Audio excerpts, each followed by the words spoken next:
할렐루야. 오늘 하나님 말씀 로마서 6장 17절부터 23절까지입니다. 17절부터 23절까지.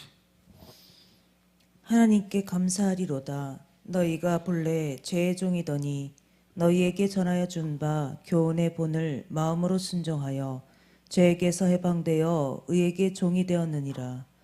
너희 육신이 연약함으로 내가 사람의 예대로 말하노니 전에 너희가 너희 지체를 부정과 불법에 들여 불법에 이른 것 같이 이제는 너희 지체를 의에게 종으로 들여 거룩함에 이르라.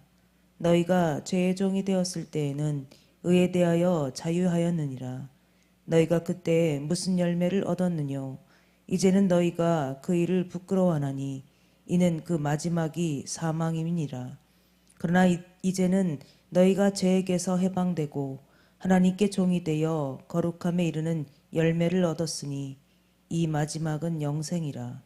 죄의 싹은 사망이요 하나님의 은사는 그리스도 예수 우리 주 안에 있는 영생이니라. 아멘. 할렐루야. 먼저 17, 18절에 보니까 하나님께 감사하리로다. 너희가 본래 죄의 종이더니 너희에게 전하여 준 바 교훈의 본을 마음으로 순종하여 하나님의 종이 되었다라고 말씀하셨어요. 성도들은요, 일단은 예수님을 믿기 이전과 예수님을 믿은 후에 변화된 삶. 그래서 크리스천들은 크게 변화된 사람들, 즉 성도라 하면 거룩하게 구별된 삶을 살아가는 자들이다라는 그러한 직감을 받는 사람이에요. 이 변화는 지성과 언어 그리고 의지, 인격 전체에 영향을 주는 그러한 변화라는 거죠. 과거에 자기 중심, 자기 의, 자기 어떤 지식적인 이런 것을 내세우고 살았던 사람들이 예수님을 만남으로 해서 말씀의 변화를 통해서 좀 더 낮아지는 마음으로 겸손과 온유한 마음을 갖게 되고 그것을 통해서 아버지 하나님을 증거하는 그러한 삶을 살게 된다는 거죠. 기독교는 감정의 영역에서만 감동하는 것이 아니에요. 이 변화는 소유권의 완전한 변화가 일어난다. 그 소유권은 과거에는 내가 예수님을 몰랐을 때는 소유권의 주장이 바로 내 자체가 주제가 됐어요. 하지만 내가 예수님을 믿고 하나님의 사람으로 변화가 되면 이제 나의 주인은 내가 아니라 하나님으로 변화시킨다는 거죠. 아담 이후의 모든 사람은 태어날 때부터 죄의 노예들이라고 했어요. 이스라엘 자손들이 이집트에 살아갈 때 그때부터 노예로 태어난 것처럼 사람들은 자기 의지와 상관없이 태어날 때부터 아담의 원죄로 인해서 죄의 노예로 태어났다는 거죠. 모든 사람들은 죄가 시킨 대로 살 수밖에 없는 죄의 노예들로 태어날 수밖에 없었다는 겁니다. 따라서 복음을 믿지 않은 사람이라면 그러한 상태를 유지하고 있다는 거예요. 죄의 노예들로 살다가 결국은 지옥으로 갈 수밖에 없는 길을 걸어간다는 거죠. 하지만 우리가 예수님을 믿고 하나님의 사람으로 변화된 삶, 그러한 삶을 통해서 우리는 새로운 나라, 영생의 나라, 천국의 사람으로 변화될 수 있다는 사실 명심하시기 바랍니다. 또 우리가 누구의 말을 듣느냐에 따라서 말을 듣는 대상의 노예가 된다는 거죠. 아브라함은 하나님의 음성을 들은 하나님의 노예였죠. 누군가의 음성을 듣는다는 것은 단순히 청각작용을 뜻하지 않고 들은 것을 행한다는 의미가 있어요. 즉 따라서 믿음은 행함이 있는 것을 의미한다는 거죠. 행함이 없는 믿음은 곧 죽은 믿음이라고 야고보서 2장 14절에 말씀을 기록해 놨어요. 믿음은 듣고 순종하는 것이 믿음이에요. 따라서 믿음의 순종, 이것은 믿음은 곧 순종이라는 의미죠. 믿음에는 순종으로 되돌아서는 회개가 반드시 필요하다라는 거죠. 우리가 하나님의 사람으로서 은혜 안에 들어가고 또 하나님의 어떤 치유적 역사가 일어나고 또 우리가 변화된 삶을 통해서 하나님의 능력을 대언하고 또 하나님의 능력을 나타내는 모든 그 면의 뒷면에는 반드시 있어야 될 것이 뭐다? 회개다.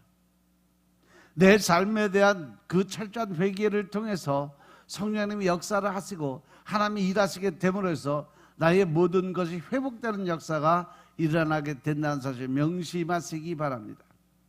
믿음에는 순종으로 되돌아서는 회개가 포함이 되어야 된다 이 말이에요. 믿는 자들은 처음 믿을 때 이미 마음에서 순종을 했다고 그랬어요. 따라서 이 가르침이라는 것의 모형은 회개의 메시지만을 의미하지 않아요. 가르침의 모형은 하나님의 진노를 포함한 복음의 가르침을 나타내게 된다는 거죠. 복음 전도는 이 가르침의 모형을 변화해서 만드는 것을 뜻해요. 그들은 이것을 가르침을 받았어요. 그런데 이것을 가르쳐 주신 분이 누구다? 하나님이라는 거죠. 복음과 진리에는 지적으로 인정하는 것은 어떠한 자도 구원하지 못해요. 만일 구원하려는 의지가 수반되지 않는다면 그는 참된 크리스천이 아니에요. 참된 크리스천은 곧 마음에서 가르침의 모형으로 순종하는 자들인 것임을 깨달으시기 바랍니다. 18절에 죄에서 해방돼서 의에게 종이 되었다 하는 이 말씀은 아담 이후에 모든 사람은 태어날 때부터 죄의 노예들이다. 그 죄에서부터 자유롭게 된 사람들은 그 의로움의 노예로 만들어졌어요. 반복해서 말씀드린 것처럼 여기에 사용되는 동사는 명령형이 아니라 과거에 이미 만들어져 있었다라는 거예요. 그래서 여기서 해방됐다는, 즉 자유롭게 된다는 죄의 노예 상태에서부터 면제가 되고 자유롭게 해방된 것을 의미하죠. 진리이신 예수님께서 우리를 자유롭게 만들어 주셨어요.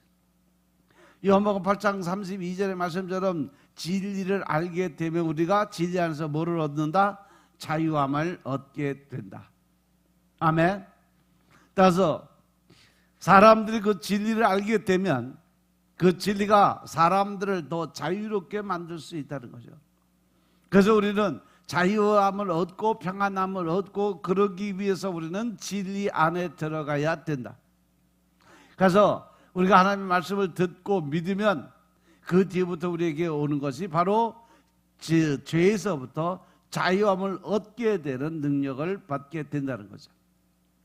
따라서 우리들은 그 죄에서부터 자유롭게 함을 받았으니까 이제 죄의 노예가 아니라 이제 하나님의 종이 될 수 있다는 겁니다.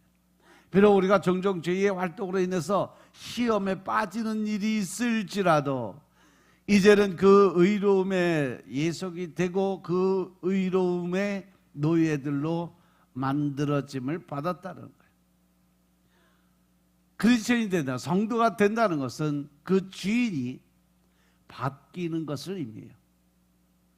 우리가 태어나부터 죄의 종으로 태어났지만 이제 예수님을 믿고 하나님의 사람으로 됨으로 해서 주인이 바뀌는 거예요.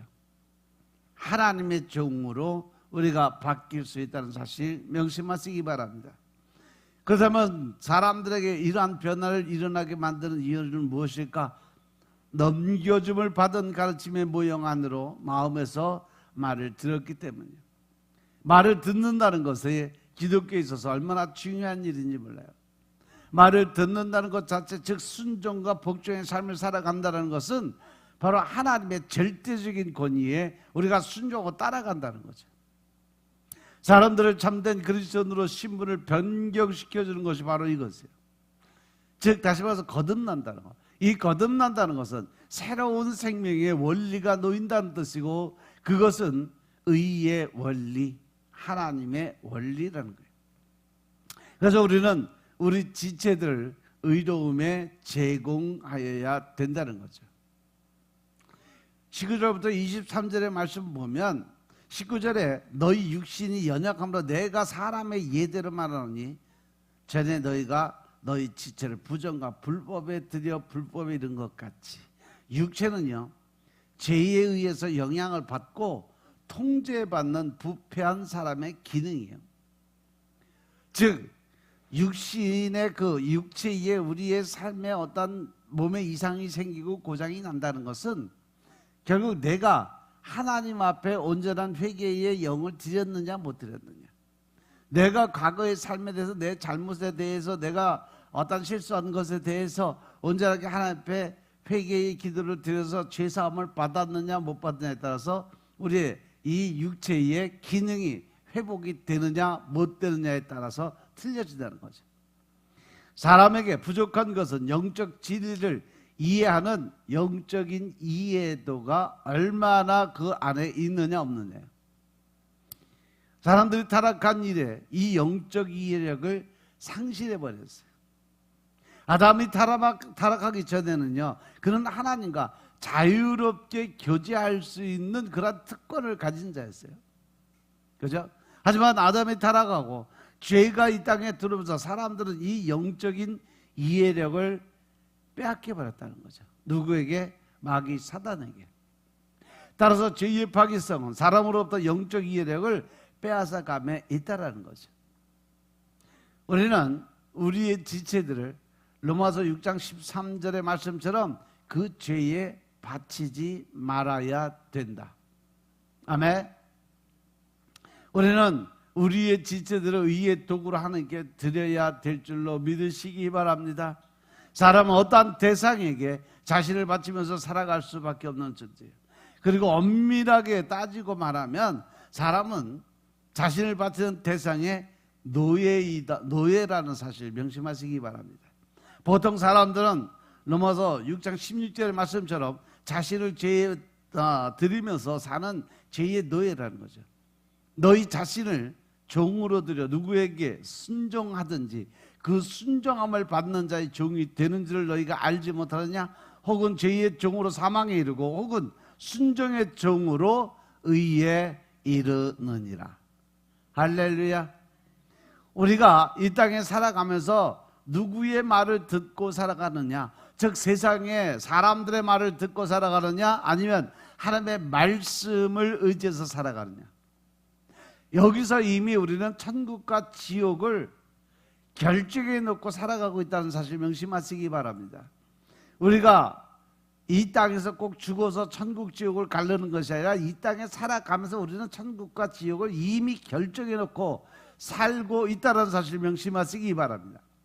그러나 믿는 자들의 신분은 이제 죄의 노예가 아니죠. 성도들은 순종의 노예들이 되었고 의로움의 노예들로 만들어졌고 이 신분에 걸맞게 자신이 지체들을 의에 제공해야 된다. 그래서 우리는 우리의 지체들에 의해서 성화의 과정 안에 노예로 들여져야 된다. 즉 예수님을 믿는 믿음의 마음이 생겼으면 이제부터 우리가 성화의 과정, 즉 다시 거룩하게 삶을 살아가기 위한 노력의 삶을 살아야 되는데 이 거룩함의 삶을 살아가는 이 성화의 과정을 하나님께 온전히 드림으로 인해서 우리가 변화가 될 수 있다. 그래서 18절 보면 죄에서 해방돼서 의에게 종이 되었다라고 설명이 된 거예요. 우리는 예수님을 믿는 믿음으로 이미 주인이 바뀌었다는 하나의 결정적 체험을 하게 되는 겁니다. 이 명령은 이미 일어난 일과 이미 겪은 체험을 기초로 한 거죠. 그렇게 우리들이 의의 노예가 되었으니 이제 우리의 지체들을 의해서 노예로 제공하여야 된다. 그리스도인들은요, 누구나 이미 예수님과 함께 십자가에 못 박힌 사람들이에요. 또 그와 함께 십자가에 못 박히는 것이 아니라 이미 못이 박혀져 있는 상태다. 정말 그리스도인이라면 그리스도인답게 사는 삶을 살라고 말씀을 주시는 겁니다. 따라서 성도들은 전력으로 싸우고 담대하게 나아가서 이 대담한 하나님의 모습을, 능력을 나타내 보일 수 있어야 된다. 하나님께서도 뒤로 물러서지만 하나님은 기뻐하지 않는다라고 말씀하셨음을 깨달으시기 바랍니다. 그런데 이 많은 사람들 요즘에 계속 하나님이 과거로 돌아가지 마라 계속 과거의 네 모습에 어떤 그 모습을 자꾸 생각하지 마라 라고 계속 하나님의 말씀으로 선포를 하시는데, 이러한 것에 대해서 사단은 늘 우리에게 그 하나님과 대적관계를 만들어가, 그러면서 혈기, 분노, 짜증들이 일어나게 되고 그것을 통해서 자꾸 나의 옛 모습을 그리워하고 자꾸 그쪽으로 돌아가. 그러니까 그 뒤에 나오는 게 뭐예요? 바로 하나님과의 대적 관계가 성립이 될 수밖에 없다라는 거예요. 그래서 우리는 과거 회귀 본능들을 철저하게 절제하고 또 그것을 통해서 하나님을 만날 수 있는 삶을 살아야 된다는 사실 명심하시기 바랍니다. 내가 이미 예수를 믿는 그 순간부터 나는 내가 이미 예수 안에서 십자가 안에서 이미 난 죽은 사람이에요. 죽은 사람들은 생각이 없어, 말이 없어, 또 행동이 없어. 그래서 우리는 말씀에 의지하여 나아갈 수 있는 믿음의 사람이 되어야 된다는 거죠. 불신자들이 그들의 지체들의 힘을 다해서 불법 안으로 모든 사람들을 이끌어가는 것처럼 우리는 우리들의 지체들을 의로움의 성화 과정 안으로 이끌 수 있어야 된다. 우리가 이 믿음 생활, 거룩한 생활에 실패하는 원인은 우리 자신에 대한 진리를 깨닫지 못한다는 점에서 나타날 수밖에 없다.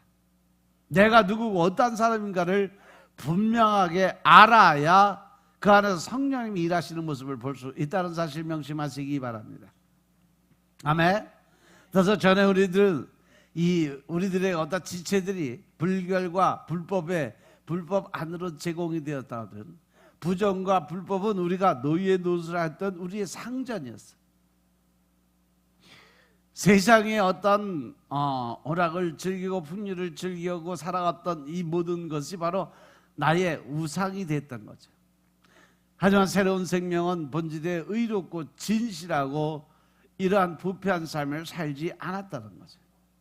따라서 우리 자신에게 우리가 누구고 어떻게 살아야 되는지 분명하게 알려주는 것이 말씀이라는 사실 명심하시기 바랍니다. 우리가 그리스도인이 되었던 때부터 우리는 예수님 안에 들어가 있었어요. 이미 내 안에 성령님이 들어와 계심을 믿으시기 바랍니다. 그래서 우리가 그 죄의 노예들일 때는 그 의로움에 자유로웠어요. 20절의 말씀을 보면 너희가 죄의 종이었을 때는 의에 대해서 자유하였느니라. 죄인으로 살아가고 세상의 풍요를 즐기고 살아가니까 이 의에 대한 하나님의 말씀에 대한 예수님에 대한 생각 전혀 없이 자유롭게 살아갔다는 거죠. 왜? 몰랐으니까. 따라서 우리가 그리스도인이 되었을 때부터 우리는 예수님 안에 있었고 우리가 죄의 노예들일 때 그 의로움에 자유로웠다 그랬어요. 우리가 그때는 의로움의 노예가 아닌 까닭에 의로움에 자유로웠던 거예요. 우리가 예전의 삶 가운데 어떠한 자였는지 하나님 말씀의 거울을 통해서 나를 돌아보게 하고 있다는 사실 명심하시기 바랍니다. 그리고 사도 바울은 신성하고 헌신적인 삶을 살아야 할 이유에 대해서 설명을 하죠. 사람은 누구든지 다른 대상에 종속되는 노예일 수밖에 없어요. 우리가 죄의 노예들이었을 때는 의의 노예가 아니었다는 거예요. 죄의 노예는 의의 노예가 아니다. 우리가 알고 있는 것처럼 불신자는 궁극적으로 죄와 악마의 지배를 받아요. 불신자가 가지는 것은 자신의 선함과 자신의 도덕들에 불과하다는 거예요. 하지만 의인은 그 본질에 있어서 하나님의 노예가 되는 것을 의미하는 거죠. 이것은 불신자들에게는 불가능한 일이에요. 그런데 하나님을 믿는다고, 예수를 믿는다고 내가 크리스찬이다, 성도다라고 이야기를 하고 살아가는 사람들 중에 많은 사람들이 자아를 버리지 못하고 자기 생각을 앞세워 가는 사람들이 많이 있다는 거죠. 하나님을 믿고 예수님을 믿기는 믿는데 말로만 믿는, 행함이 없는 믿음으로 가지고 있는 믿음 생활하는 사람들이 많다는 거죠. 그래서 우리는 항상 지금의 나를 돌아보는 시간을 가져야 돼요. 과연 나는 어떠한 열매를 맺고 있는 사람일까? 그것에 대해서 지금 우리가 부끄러워하지 않는 것은 저희들의 결과는 죽음이기 때문입니다. 21절에 보니까 너희가 그때 무슨 열매를 맺었느냐. 이제는 너희가 그 일을 부끄러워하나니 이는 그 마지막이 사망입니다. 과거에 내가 육신의 삶, 육신의 쾌락을 쫓아서 살았던 그 시간에 돌아보니까 하나님을 모를 때 이 했던 그 행동을 보니까 전혀 양심에 거리낌이 없었다는 거죠. 근데 그 결과는 뭐예요? 지옥 가는 일밖에 없었다는 거예요. 믿습니까? 믿습니까? 그리고 나는 지금 얼마나 큰 사람으로 변화가 됐을까도 한번 돌아보시기 바랍니다. 로마서 6장 21절부터 23절의 말씀, 제2의 노예들의 결말과 순종의 노예들의 결정을 짓는 거예요. 20절 21절에서 옛날에 살던 삶이 무가치한 삶이었다는 것을 우리가 깨닫게 돼요. 우리는 의로움에 자유롭고 의로움의 영역 바깥에 있었어요. 성도들은 이 심오한 변화를 겪은 사람들이에요. 제2의 노예였지만 이제 하나님의 노예가 되고 우리는 열매를 맺는 사람들로 변화가 됐다. 우리는 이제 성화의 과정 안으로 우리의 열매를 맺는 과정으로 들어갔다는 거죠. 그래서 그리스도는 완전히 새롭고 아주 다른 무언가를 가지고 있어야 된다는 거죠. 강조는 변화의 완전성, 그리고 이미 신자에게 일어난 그러한 일들이라는 거예요. 그 일은 하나님의 행동이고 오직 하나님께서만이 하시는 일. 그것이 바로 이해와 용서와 사랑의 마음이라는 거죠. 많은 사람들, 모든 사람, 우리가 예배 드릴 때마다 하나님한테 고백하는 것이 뭐야? 예수 그리스도의 마음을 가지고 우리는 이해와 용서와 사랑의 마음 갖고 살겠다. 그러면서 고백의 그 시당을 하나님께 늘 드려요. 죄에서 해방된 크리스찬이라면 예외 없이 해당되는 그러한 일이에요. 성도들은요, 제2의 왕국에서 해방되고 다른 왕국에서 사는 사람들, 즉 육신의 삶을 저버리고 하나님의 삶, 예수 그리스도가 원하는 삶을 살아가는 삶, 제2의 영역에서 하나님께 노예로 만들어진 이주가 일어난 거예요. 하나님께 노예로 만들었다는 것이 이 그리스도인에 대한 진리의 말씀인 것임을 깨달으시기 바랍니다.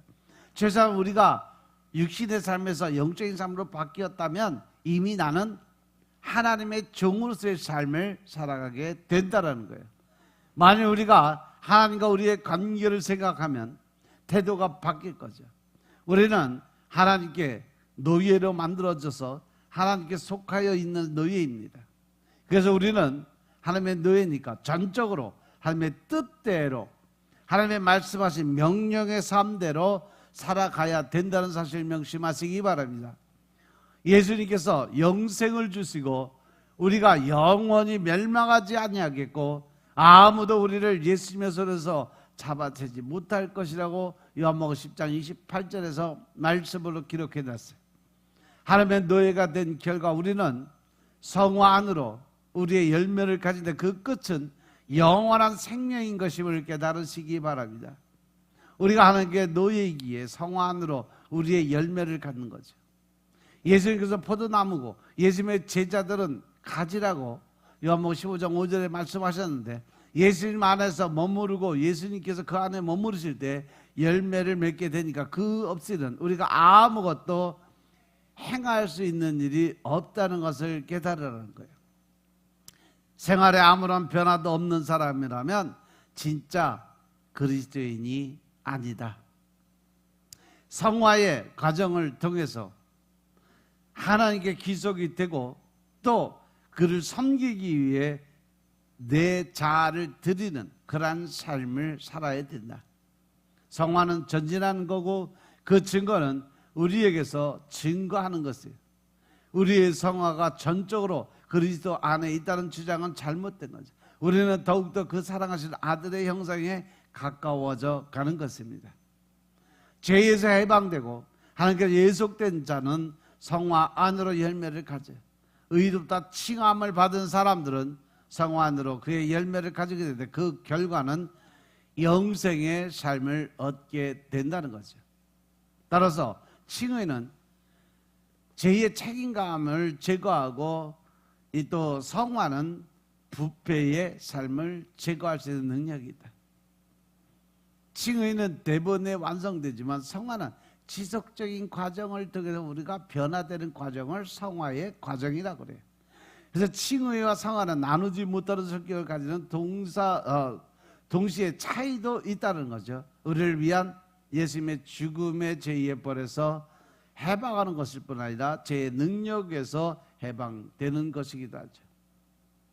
따라서 우리가 성화하느라 우리의 열매를 가져야만 영생의 삶을 살 수 있게 된다는 사실 명심하시기 바랍니다. 예수님을 믿어서 우리가 변화가 되어야 돼요. 어떻게? 거룩한 삶으로. 그 거룩한 삶을 통해서 우리가 어떻게 변해야 돼요? 나타내고 보이는 삶을 나타내 보여줘야 되는, 과거의 내 삶 속에서 이제는 완전히 변화된 삶을 통해 또 새로운 하나님의 능력과 권세를 나타내어 살아계신 아버지를 증거하는 믿음의 사람들이 되어야 된다. 그래서 믿음은 입술로만 고백하는 것이 아니고 그와 연합하는 것, 즉 말과 행동이 변화된 모습을 보여야 온전한 성도 크리스천의 삶을 살아갈 수 있다는 것을 사도 바울을 통해서 오늘 말씀으로 주셨음을 깨달으시기 바랍니다. 오늘 하루도 여러분들이 믿음 안에서 신령과 진정의 마음을 가지고 하나님이 기뻐하시고 하나님 웃게 할 수 있는 하루의 삶을 사시기 주님으로 축원합니다. 기도드리겠습니다. 아버지 하나님 감사드립니다. 오늘도 아버지의 은혜 가운데 우리가 살아가는 방법에 대해서 또 하나님이 기뻐하시는 일, 하나님이 원하시는 일이 무엇인가를 알고 깨닫게 하시니 감사합니다. 이제 오늘 하루의 삶이 온전히 주님께 드려지는 삶이요, 또한 아버지 하나님 안에서 변화된 삶을 살게 주여 축복하시고 더 큰 하나님의 사랑을 나누고 베푸는 자들의 대열에 합류할 수 있도록 주님이 축복하옵소서. 오직 성령 하나님의 인도하심에 따라 우리의 삶들이 새롭게 영적인 권세 능력의 삶을 살 수 있도록 주님이 축복하시고 이제는 나는 죽고 내 안에 계신 예수님의 삶을 살 수 있도록 주님이 역사하여 주옵소서. 모든 말씀 우리 주 예수 그리스도의 이름으로 감사드리며 기도드려 싸움나이다. 아멘.